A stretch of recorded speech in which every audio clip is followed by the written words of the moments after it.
to record this. So guys, as we have discussed, this is the requirement. This is your source table. SRC is your source table. Dim EMP is your target table, having these four columns: employee ID, first name, last name, designation. Okay, same columns are present in your target table. Changing type for first name is SCD type 1, and we are storing last name and designation with SCD type 2. So this is the simple requirement. This is the simple requirement. So I am going to give you the database script for this. This is the database script which is going to create the source and your target table. So drag and drop this script over your SSMS SQL Server Management Studio. Okay. Execute the script at once, or you can execute one by one also. So this is the query to create the database. Here I am creating the SSIS SCD database. I am selecting SSIS SCD as my active database.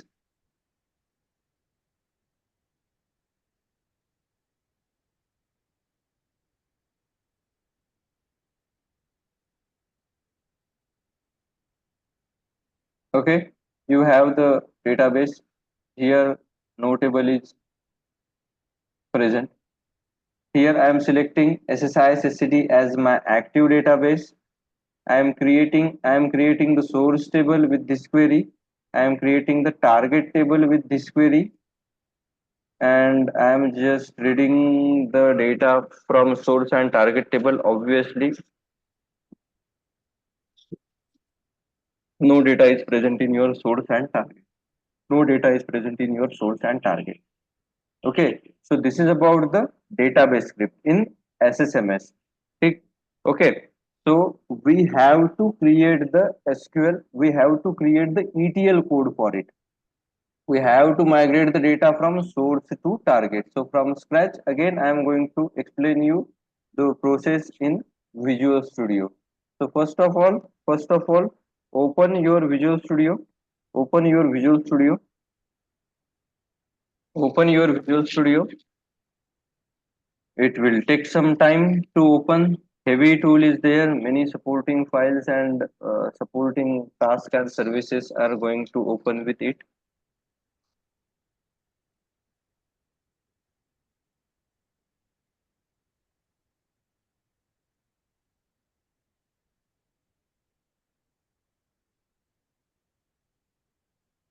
The first time when you are going to open the Visual Studio, this section will be blank for you. Previously, I have created some projects on this Visual Studio. That's why it is showing me this kind of list. This will be blank for you guys.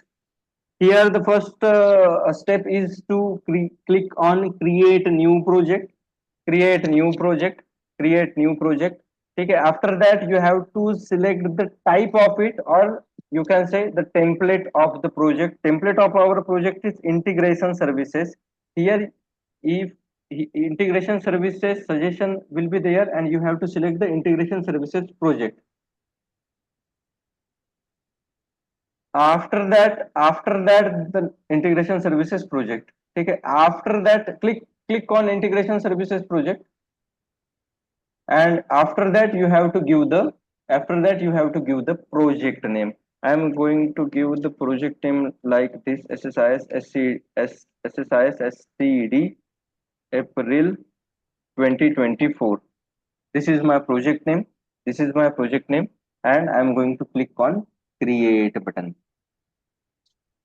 After clicking on create button, it is going to create the project folders and supporting things for your project.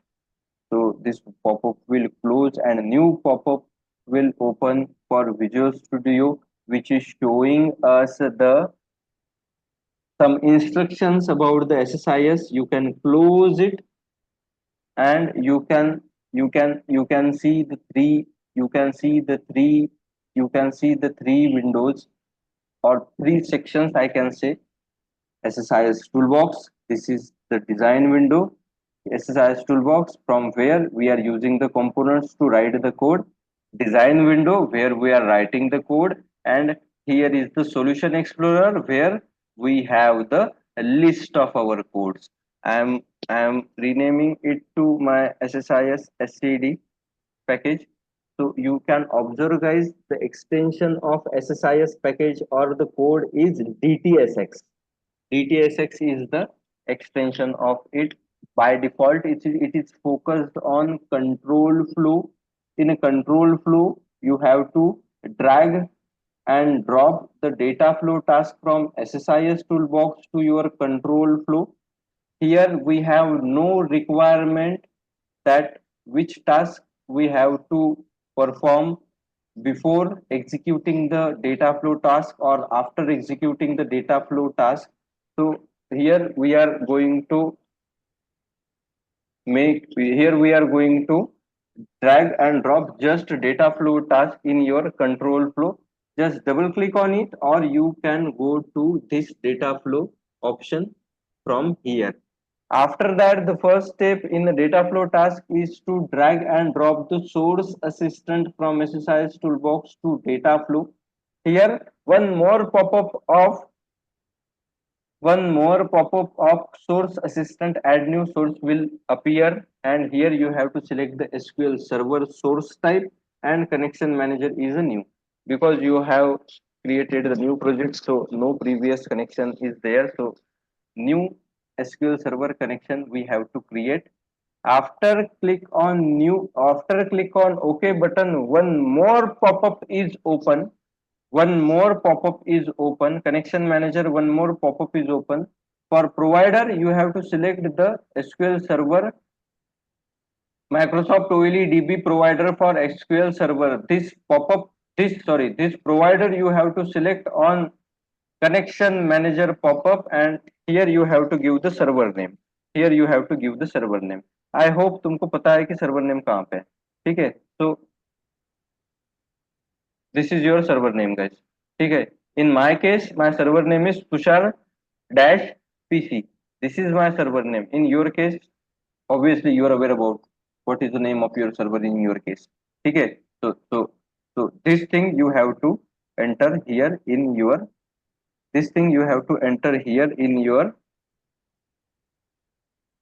server name column, server name drop down, and and the database present on this server is going to populate over this drop down list,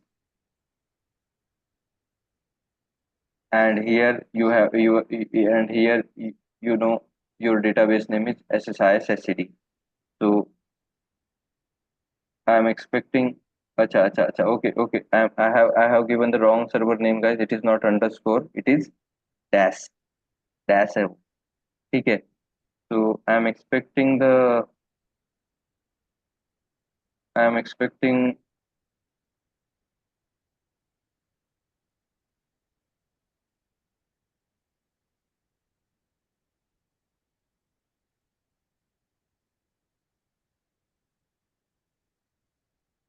system should load the database list name, and here is the list of your database. Here you have to select what?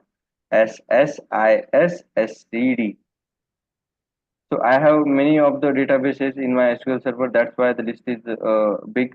In your case, what databases you have created, these databases will be populated over here. If you have not executed SSIS SCD script, then obviously this database will not appear in this list, guys. Okay, so make sure before writing the code in Visual Studio, you have completed the database script execution of SSIS SCD. So click here, and click on the test connection. Message will show you like your test connection succeeded. You can click on OK button. You can click on OK button for the connection manager, and this is how you have successfully connected to the source in your data flow task. You can rename it. Okay, you can rename it. I'm going to rename it to AMP SRC. Here you have selected the server, you have selected the database, but you have not selected the table. So open this source assistant component and double click on it, double click on it, double click on it, and select the source table, select the source table from this drop down. On this server, on this database, what tables are available here, it will show you in this drop down, guys. So emp src is my table name. So this is how you have success, this is how you can add the source. After that, transformation and destination component is present in your slowly changing dimension. Okay, in this slowly changing dimension component, you already have the option to select your destination and the transformation things. So just connect this blue arrow of your source assistant to your slowly changing dimension component and double click on it. After that, from this drop down, select the destination table, and this is how you can connect it to your destination table. After that, you can observe the warning below in this pop-up only. This is to select the business key, guys. Obviously, employee ID is the business key, and from here you have to select it. So here I have selected the business key as an employee ID and click on next, guys. On the second page of slowly changing dimension wizard, you have to select the columns. So in this blank, you have to click, guys, and you can select the columns. So first name is the column, last name is the column, designation is the column, and here you have to select the change type.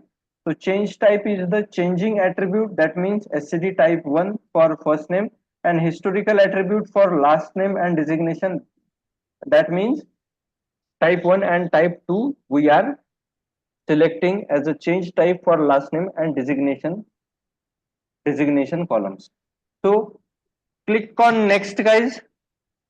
So here we nothing to do with step number 3.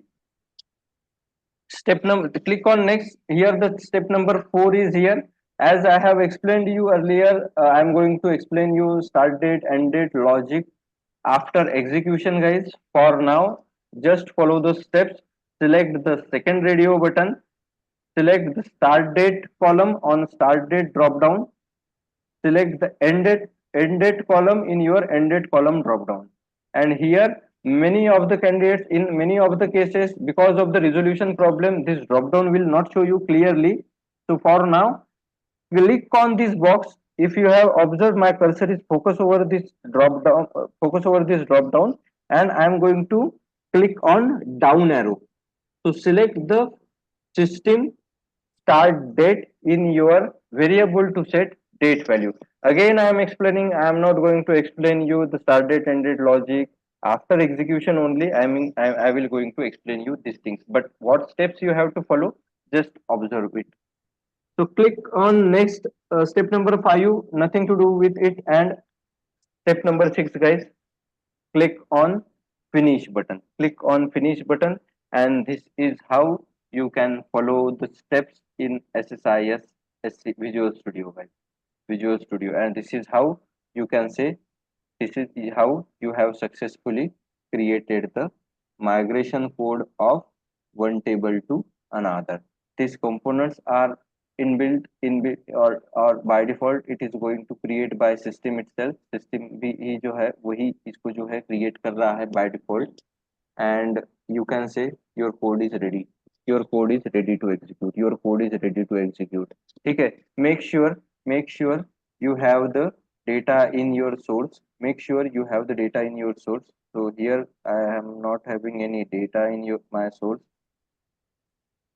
So insert the data in source, right? Insert the data in source. Insert the data in source. Insert the data in source. I'm inserting the data in source table. I'm inserting the data in source table. You can observe, guys, the data is present in your source. Data is not present in your target. So the step is to execute the ETL code. So ETL code, we have to execute the ETL code. This DTSX package we have to execute. So right click on it. You can observe the second option, execute package. Click on execute package. click on execute package, click on execute package, click on execute package. System should execute the package and show system should show us the uh, success message that package execution completed with success. Package execution completed with the success. If you have observed this screen on your Visual Studio, then you can go to your SSMS to observe the database.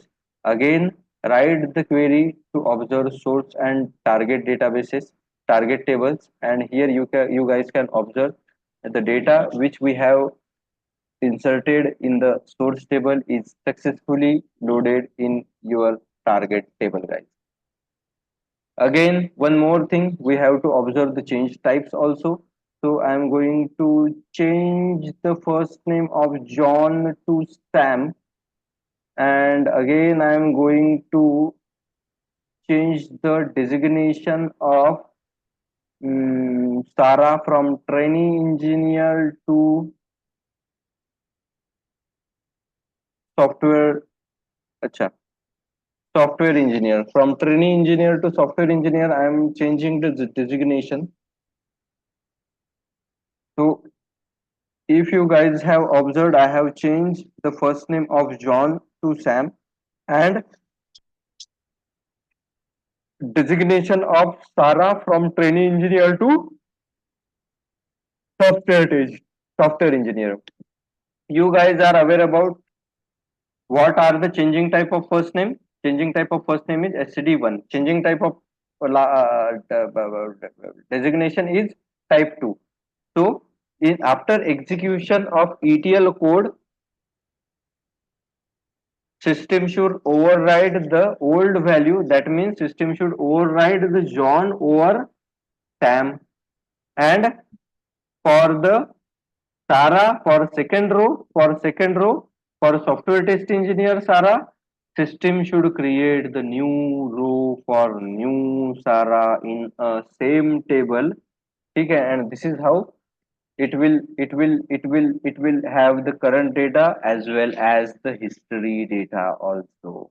So I'm going to execute the ETL code. I'm going to execute the ETL code. Just observe the code, guys. I'm going to execute the ETL code.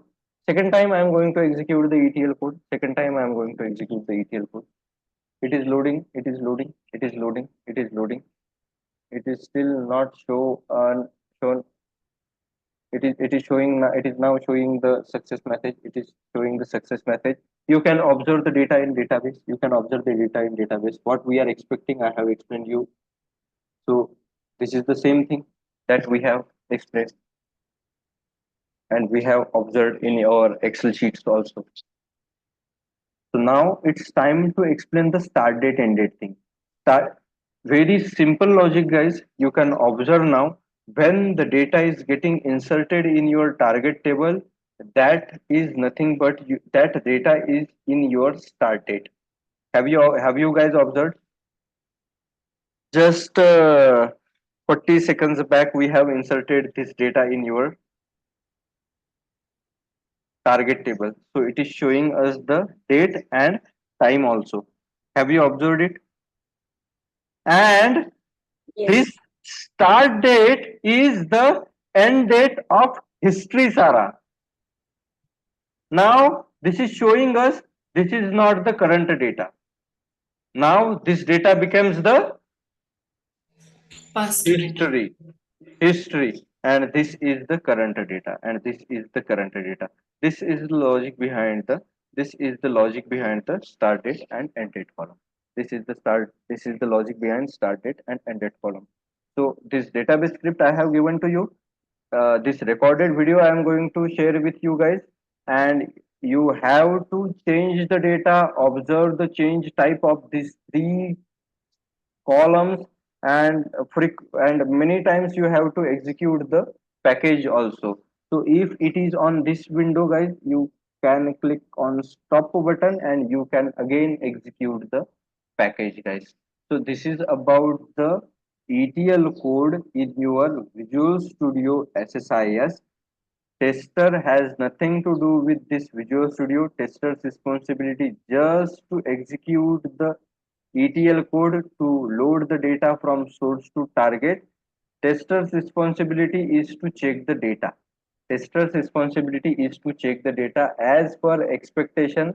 As per expectation, data is loading into the target system or not. As per expectation, data is loading it into the target or not. This is your primary responsibility. This is not your responsibility to write the code in Visual Studio. We are learning all these things from scratch. Okay, we have to do the practice for this task at our own. That's why I have explained you these things, guys. Else, tester, it's developer's responsibility to write the code for our data migration, for our data movement. So here you can observe, guys. So data is successfully migrated and showing us the expected result also. Okay. So I'm going to end this recording.